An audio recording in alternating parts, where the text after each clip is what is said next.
Hello, everybody, and welcome to Overturning Tables, the podcast. I am Jonathan Bradner, And I am Derek Terry. and this is episode 1.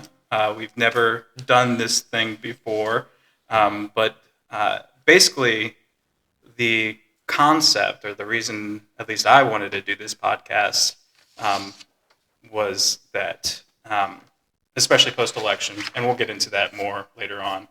By the way, this is a podcast, a theological and Christian-based podcast that we will talk about things like elections. Not to bury the lead on that one, but the concept is for me to move progressive theology and political theology, especially, from concept to practice. Absolutely. Because it feels like there is a lot of stuff out there. I mean, not a lot, but you can find progressive podcasts, you can find progressive think pieces, but it's all still up in here, and sometimes really not approachable. Honestly, it can be really far off to people who didn't go to seminary or to people who are just trying to figure out how to put into practice what they believe and what they think. So yeah. What about you? What? Why are you here? I like the ebony and ivory thing we got going on here.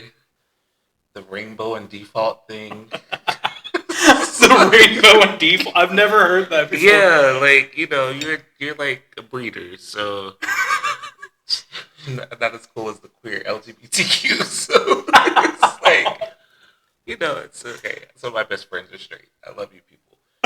So yeah, I just like the different perspectives, but still two pastors serving in the same city, different congregations. That's what draws me is how do we one find community, which this kind of stuff helps, and then two, concept to completion. Like, okay, it's enough for me to think about it, but then what do I do with my thoughts? So yeah. And I get you brought up the thing. We are both pastors. Yeah. Didn't even mention that before. But not those type of pastors. Not those pastors. Spending the rest of my career saying that. I do. Everybody. I'm a Christian pastor, but not that guy. Yeah, not the type. Yeah. It's so frustrating, but necessary. It's like the label progressive itself. Mm-hmm. I would much rather not have to use that label at all. Yeah. Especially from the concept that I feel like I'm just doing the Jesus thing. Yeah. So I should be able just to say I'm a Christian, but in this world it's not enough. So imagine being 6'4", black, gay, plus size, and a Christian pastor. So it's all these things that people are like, what? Because you tell me I'm a pastor, I'm like, okay, he looks like a pastor, but he doesn't look like that type of pastor. Yeah. So, you don't dress like a pastor either. No, I really struggle with that. So yeah, this is Sunday. Maybe not sweats, but this hoodie definitely. I started once I became ordained. I started wearing the collar. Especially it's my own one of my few forms of rebellion because I don't talk like a priest should. I don't look I do have ink, right. So I don't necessarily look like a priest should. I'm ink free. You're ink free. 100% free. Are you any particular reason? Permanence is I keep thinking, what do I want permanently? And I change so much. So, and then two, I don't like pain. I don't like needles. So I'm just those are three things. Yeah, 100%. Yeah, I get that. I'm one of those that I think for months, if not years, about the ink I do get. And I think like that. I've been thinking about for years the ink I would get. Yeah. And what I thought I would, it's okay, that would be perfect. And then 6 months later, oh my God, I'm so glad I didn't do that. Yeah. This whole arm is nothing but nature. I really don't think I'm going to fall out of love with nature. I don't think in 40 years I'm going to be oh, I shouldn't have gotten the trees on my arm. Hopefully there are trees in 40 years. That's all I'm saying. Which is why we are here. Right. That is why we are here, to do the thing, to not just talk about the thing, but to do the thing. So I guess one of the things we should start with is, I mean, we do have to conceptualize a little bit. So what do you think progressive theology is, especially in this space of moving, doing something? Start with the heavy sigh. And for me, it's like, what is water? Like, like I know what it is, and I know what it has to be. But just working backwards from the objective, I guess, it's the idea that, for me, God is love and joy and justice and peace and all of these things, which sadly should not be progressive. But when we think about what progressive theology is not, what evangelical Christian is, what white Christian nationalism is, it's all these ideas, all these ways of limiting people's access to God. But if God is a loving, kind, forgiving, awesome energy, then that's progressive. And it's unfortunate that that's progressive. Like that, when I read the Bible, I see Christ as the minority Palestinian Jew on the side of the oppressed. I don't see Christ as the upholder of capitalism in wealthy people's interest. Like Christ was killed by a white Roman government. He was lynched. And why is that progressive then to to stand with that Christ? I don't know, but that's the world that we live in. We've lost the plot somewhere along the way. Had to, because I'm just like, and then to hear people say, "Oh yeah, like Jesus is God." Jesus has called Donald Trump to be president. Like, right. Jesus is. You've seen these AI pictures of six-fingered Jesus blessing six-fingered Trump while he's praying. And I'm like, if that man's praise, I will eat my Nikes right now. I just don't. Are you wearing Nikes? You are wearing Nikes. I am wearing Nikes. Like they asked him the other day, like, name a Bible verse. What's your favorite Bible verse? And he says, "Oh, it's very personal." Well, no, it's not. Yeah. Like, what's your favorite Bible verse? Like, name one. Yeah. Old he couldn't even hit like John 3:16. Nope. He couldn't even. He didn't even have that. They said Old Testament or New Testament. No, it's very personal. I like them both. But like, 2 Corinthians, where is that? Is that in the Old Testament or the New Testament? Like, it's just crazy that that's the world we live in. That people will look at me and you and say, "Here is the heretics." But then Donald Trump, all the chosen. And that's the nice thing that they say. That's when they're being nice. They call us heretics. Yep. Yeah. It's a really Christian way of saying, "Go to hell." Yeah. What do you think? What's your definition? Well, I think it's fully living into the preferential treatment of the least of these, in all of those forms, and whoever the least of these in any given moment of history is, because that changes. I do think that can change from moment to moment historically. That we, as the church, moves and adapts towards that vision of the least of these. But coming from the privileged side of things, I'm white, cisgender, hetero, and mono-male. So you called me default earlier. Like straight, like it took me everything.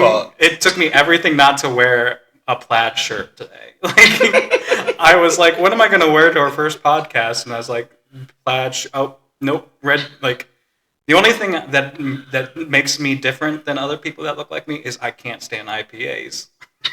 That's it. That's the only thing. That's hilarious. That separates me. That's hilarious, right? But from that perspective, and what I tell my folks all the time, and by the way, in this capacity, I'm not speaking for the church. I'm not even speaking from the pulpit. Not at all. This is just me. So in an undisclosed all those location. court watcher people out there, you won't hear the name of my church, although I love it to death. But we have all the same First Amendment rights as anybody else does. And so that's the perspective. But I do tell my people all the time, and I tell myself all the time, and I'm not even sure how true this is, but from the privileged aspect, it is the understanding that the Gospels are not for me. Mm.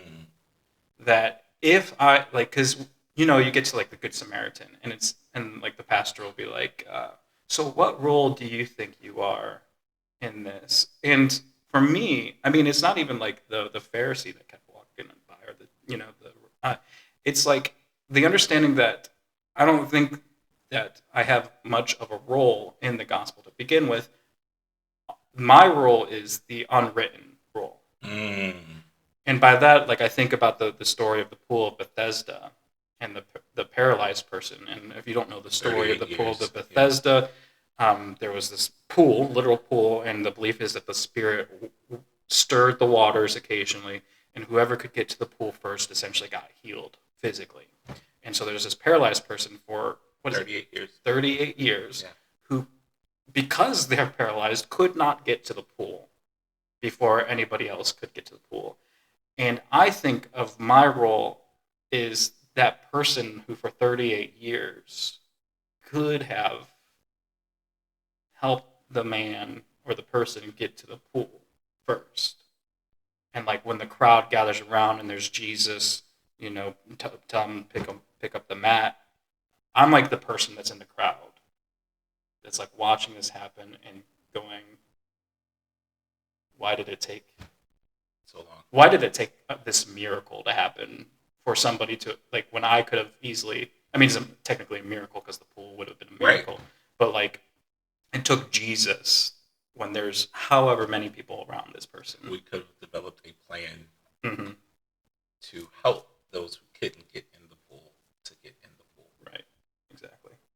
And I definitely come from the political theology side. That was my, like, when I said the original concept for this podcast was that I was just going to do it, and that it would be about activating progressive political theology, um, and that was what my thesis was. Getting my master's, I think it was called "Engaging and Activating Political Theology for White Progressive Christians," or I think I even said white progressive clergy. Mm. I went that specific with it, and so, and even just writing that, learning about the folks who have done this work before, especially in the minority community. I mean, black clergy have been literally doing the political theology Since before, because they're fighting for their lives. even before there was a black church. Yeah. Like, and it's so interesting. I love when you said like the gospel is not for me. And so I was just like, processing that, and I wonder if, because I feel like a lot of evangelical Christians, for a lack of a better phrase, because everybody knows what that means, I feel like people try to find a parallel between them and Christ, Right. in the crucifixion story. So if you ever say, "Ooh, that's racist," then they will say, "Oh, look, we're being crucified like Christ. Like you're making me, you're." And to me, there is room in the gospel for people with all of that privilege, but it has to be like honest. Yeah. Like, so like if someone is going through, a great sadness, the loss of grief, um, sickness, just all those human dilemmas that we go through. Like there is hope and peace and comfort in the gospel addressing that thing. But politically, economically, class wise, that there's a difference. There's a just Yeah. your whiteness will protect you in a way, and that's what's frustrating with me is when a rich white Christian in this country will say, "Well, I've been treated unfairly because of who I am." It's like, are you treated unfairly, or are you uncomfortable when confronted with some truth about your position? Mm-hmm. And also understanding like privilege is a spectrum. Yeah. So I'm a cisgender black guy who's queer, but doesn't always like project overt queerness when I'm out. Sure. So that's different than when I go out with some of my like more flamboyant friends and people are looking at us, I'm like, what the hell is going on? That's because, and they're like oblivious. Mhm. And I'm like, what? Like, you Yeah. know, like, so that's a privilege, but so that's the spectrum. And we have to deal with that. We have to talk about that even in the church. Because even in progressive spaces, people don't always understand the privilege that they have as individuals. Almost especially in progressive spaces. Well, at least from the white Yeah. perspective. And when I mean that, like, the gospel, I don't think the gospel was written for me. Like, I think that there's certainly a role and there's things that You can find stuff. Okay, I get right, that. but it's written for an oppressed group of people I get that. who, like, once they started living into this faith, were literally dying because of, like, meeting in secret houses, like homes, like. That would not have happened had you been in your role in that society. Right. You would not have had to sneak Exactly. to exist. Yeah.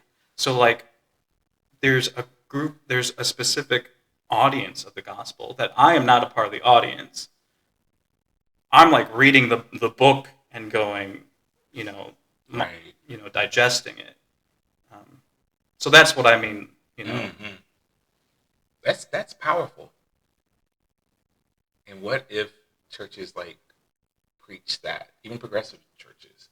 Because there's some, we get it wrong all the time. Like, Mm-hmm. I've been in white spaces. I serve in a white denomination now. Yeah. And I've been in white churches and white spaces where people have tried to fit themselves into oppression that, coming from my place looking in, was annoying and upsetting. And it's like, what do we call it? Like trauma, not identity collecting. Like when people are trying to, like, find an identity to be oppressed. Yeah. Like, yeah. My grandma, just be who you damn are. Like, don't, like, it's okay that you are who you are. Yeah. But what do you do with that instead of trying to find ways to, yeah. So what was, like? Do you have, like, an activating moment, like a moment that you knew that you were going to live in this space actively? So I came from a denomination that, like, we talk about the black church, like, this has always existed. The denomination that I grew up in, I'm no longer in that denomination. But this was a part of this was a part of my upbringing in youth group, was Jesus of the oppressed. James Cone was someone that came to my church to speak when I was younger. Like, I met him at youth conferences, and this whole idea of liberation theology, which is, for me, political theology has to be liberating. Like, for me, any theology has to be liberating for me. Which was interesting at the church that I served, because they were predominantly a white church for 130 years. And then they had this black pastor comes in, and they kept saying, you need to talk more about Jesus. I'm like, who else am I preaching about? Right, Like, this, but for so many of them, God just is. Like, God is awesome, God is beautiful, God is wonderful, God is comforting. And I come from a space where God does. Like, God is beautiful and awesome, but God is all those things because God does this. God heals and feeds and helps and aids. And so it's activating that God in me to live out this stuff. And so that's what we did at my youth group. Growing up, we served the elders in the church. We went out into the community. Like, we weren't just allowed to do, like, cool youth stuff and learn the Bible. We had to figure out, how do we then activate this into, I hate the word now, but then it was missions. Like, how do you activate that?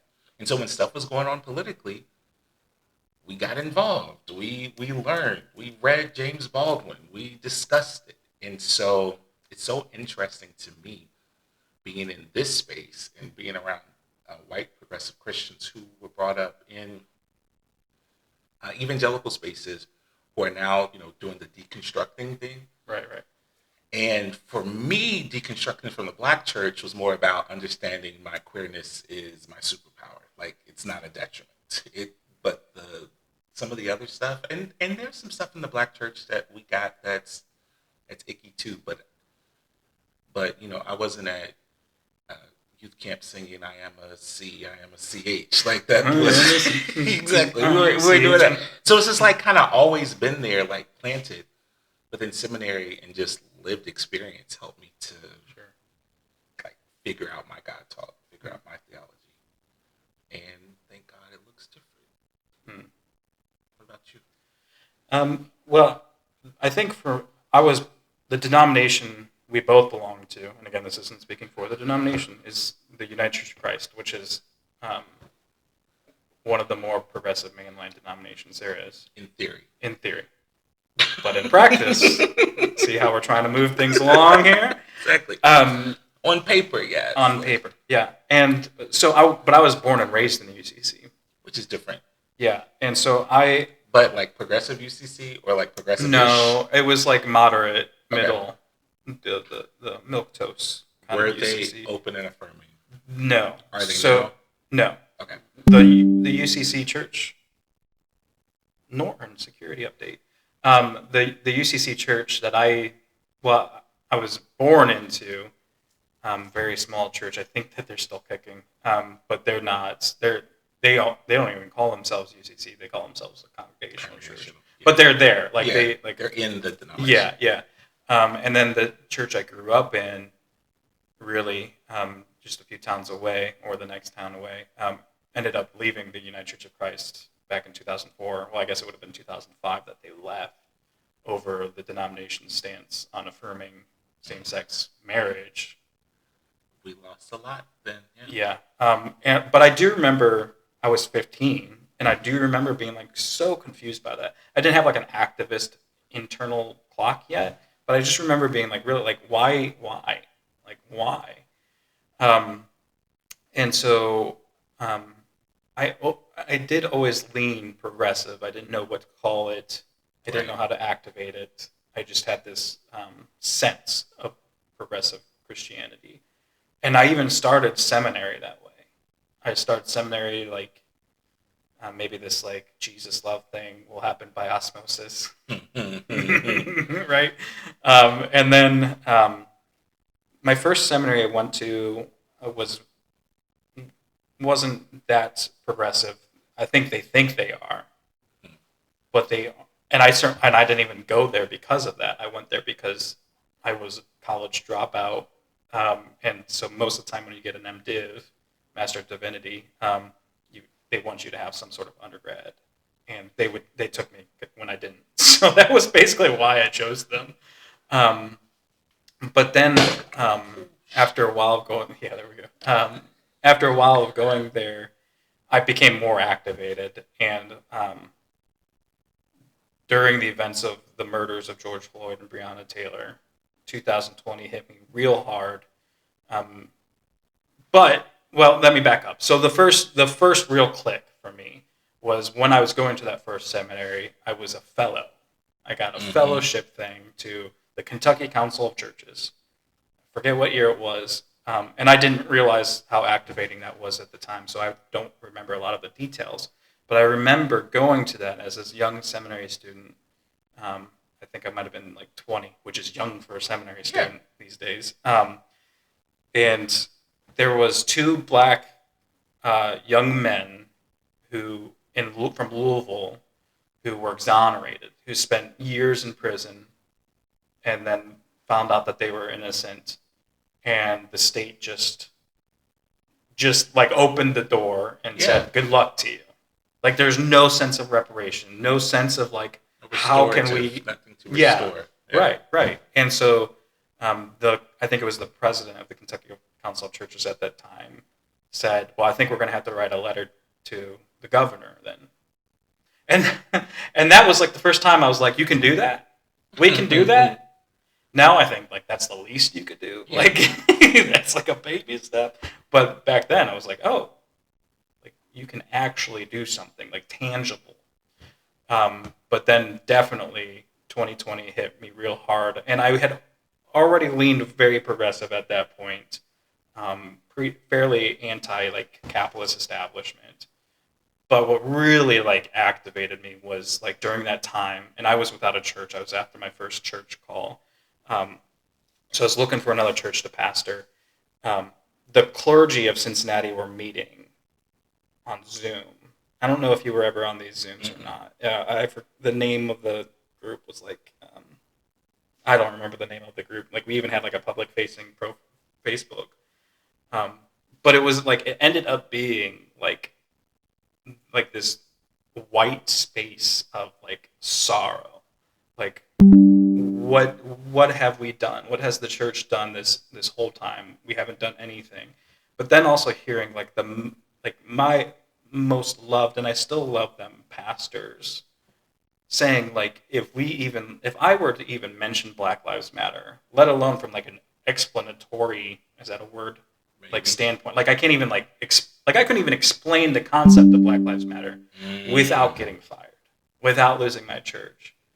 And I thought right there and then, like, man, if that's what it means to be a pastor, I'm good. Yeah. I'm out. Yeah. Like that is, um, and so that's really when things hit hard for me from like an activist standpoint. That was a really interesting time because I pastor a church that's pretty mixed, especially at that time. When I say mixed, like purple, red, and blue. Um, young and young plus is a nice way of saying, older. Um, some people who would never call themselves wealthy, but people who are poor would definitely call them Sure. call Yeah. them wealthy. Yeah. And then very very middle class and white and black and Hispanic. We had a couple of families, and so I'm also from Louisville, Mm. and my father's a cop in Louisville. He wasn't on um, Louisville Metro with Breonna Taylor, but he's been a cop in Louisville for my whole life. Mm-hmm. So when Breonna Taylor happened and George Floyd and Ahmaud Arbery, um, and my church is really progressive, but how do you respond to that? And we have people who Cincinnati has had race riots since the 1860s, Mm-hmm. and so it was really common for people to equate Black Lives Matters with, well, that's why people are rioting. So don't do that. And I had a little bit of trouble at the church because I'm like, you hired a black gay guy, and when if I say something to speak to the current situation, not everyone, like there were people in the congregation who were expecting and looking and coming to hear, comfort and to speak about these things. And then there were people who were like, well, you need to talk about Jesus. And I would always ask, so what would Jesus do after Breonna Taylor? Like, what would Jesus do? Jesus who healed on the Sabbath when you weren't supposed to. Yeah. Right. Like, Jesus who talked to the woman at the well when you're not supposed to. Mm-hmm. Like, so it was a reckoning around that time for me to also start living out my calling, even in a space where I remember thinking I could lose my job, I could do this. But after 2016, when Trump was elected, and I have this mixed church, and so after the election, half the church was wondering, oh my God, is my gay marriage going to be overturned? Is this going to happen? Is that going to happen? Some of the people are like, oh, I voted for this guy. And I'm like, we have to talk about race. We have to talk about racism. We have to talk about some of these things. And we started having those conversations. And it was just a reckoning for us. But what that also did was help propel us to the work that we're doing now, Mm-hmm. which is this is a safe space for brave conversations where people feel comfortable after Ahmaud Arbery, after Breonna Taylor, after George Floyd, we had Zooms where, because it's COVID, so like people forget about that. It was like COVID is going on with all this is going on. Yeah. We had Zooms where people were zooming in from all over the country because we had been doing 4 years of having conversations about this type of stuff. So we had a system, and at one time we had 500-600 people on Zoom talking about race and racism and the fear and what does this mean and how does this land. And if you remember 2020, I remember being in grocery stores and loudspeakers, we hear you, we stand with you, Black Lives Matter. Mm-hmm. And now 4 years later, we're killing DEI stuff where like it's just, I mean, there's literally an attack on diversity right now because it makes from the left. Yeah. It's like it's just like the failure of Reconstruction. Like 250 years of slavery, 12 years of Reconstruction. All right, we're done. And I'm sorry, the historian in me. It's really easy to blame the South. It's really easy to blame other people, but it was white, northern, at that time, progressives who were tired of trying to make Reconstruction work, tired of the expense, tired of all of that. And so that's why I always say when people say, oh, I'm really progressive, or UCC is so progressive, I'm like, until, like, what happens when the bill becomes too high? What happens? So. Yeah. Well, awesome. That's already our first episode. It is. We did the thing. We did the thing. Let's say we did it, Joe, but I'm still hurting. So. You got any closing thoughts? I think our next episode, for those of you who are willing to tune in again, I hope we did okay here. We'll be better. We had a whole thing and we did none of it. We did some. But I think that's good. That's like the point. Yeah. I'm a sticky note person, and what I mean by sticky note is that I am meticulously detailed about everything, but everything's on a sticky note, so that I can tear it. We can throw it away. I just want to know what we threw away. Yeah. You know what I mean? That's besides the point of this podcast, though. Although it might be a part of the activation part is being sticky note. But so I think next podcast we're going to talk about why now. Like, why are we doing this now? So thank you, everybody, for tuning in. This has been Overturning Tables. And you got anything else to say? Keep hope alive. Quote, Jesse Jackson. Like, I feel like a lot of us are just tired and want to check out. But, rest when you need to rest. Chill when you need to chill. And all of us have spheres of influence. What are you doing within those spheres? Rest a little bit less if you look like me. I'll say it. Absolutely. I'll say the thing. Cash app your favorite Negro $5 today. No. Well, no. So if you want to support Black queer art, you have a project that's out right now. Oh, I do. I have a coloring book that called Vibrant Voices that is 2 years in the making, and it literally came about because the attack on DEI, and I'm like, all these Black stories are not being told. But then I was like, when I was in school, they weren't told either. I got them at church or at home. So I did 62 coloring images and stories of people, some of the people you've heard of, some of the people you haven't heard of. And yeah, it's on my website, derekterry.com. It's a labor of love. And I drew all the images. Spelled Derek Terry. D-E-R-E-K, the way you're supposed to spell Derek. Derek-Terry. All right. Thank you very much for being here with me. This is awesome. It was awesome. All right. Take care. Sign off thing. Catchy phrase. Yeah, we're going to get a phrase. Booyah. No, I feel like that was on like a TV show. Copyright infringement. Right. That's how we're signing off.